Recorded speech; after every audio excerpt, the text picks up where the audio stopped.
Kerala automobiles ലിമിറ്റഡിൽ വിരമിച്ചവർക്ക് ആനുകൂല്യം നൽകാത്തതിൽ അസാധാരണ നടപടിയുമായി ലോകായുക്ത.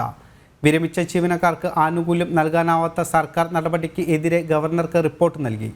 ലോകായുക്തയുടെ അധികാരങ്ങൾ വെട്ടിക്കുറച്ച നിയമം പ്രാബല്യത്തിൽ വന്നതിന് തൊട്ടു പിന്നാലെയാണ് ലോകായുക്തയുടെ നടപടിയെന്നത് ശ്രദ്ധേയം. പൊതുമേഖലാ സ്ഥാപനമായ കേരള ഓട്ടോമൊബൈൽസ് ലിമിറ്റഡിന്റെ വിരമിച്ച ജീവനക്കാർക്ക് ആനുകൂല്യം നൽകാനാകാത്ത സർക്കാർ നടപടിക്ക് എതിരെയാണ് ലോകായുക്തയുടെ നിർണായക നടപടി. വിഷയത്തിൽ ഗവർണർക്ക് ലോകായുക്ത റിപ്പോർട്ട് നൽകി.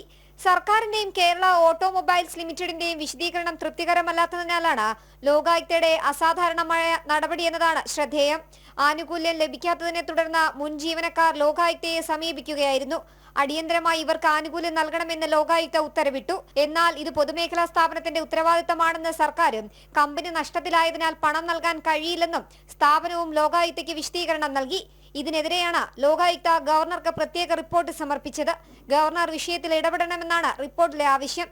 ലോകായുക്തയുടെ അധികാരങ്ങൾ വെട്ടിക്കുറച്ച നിയമം പ്രാബല്യത്തിലായതിനു പിന്നാലെയാണ് ലോകായുക്തയുടെ അസാധാരണമായ നടപടി. ജനം, തിരുവനന്തപുരം.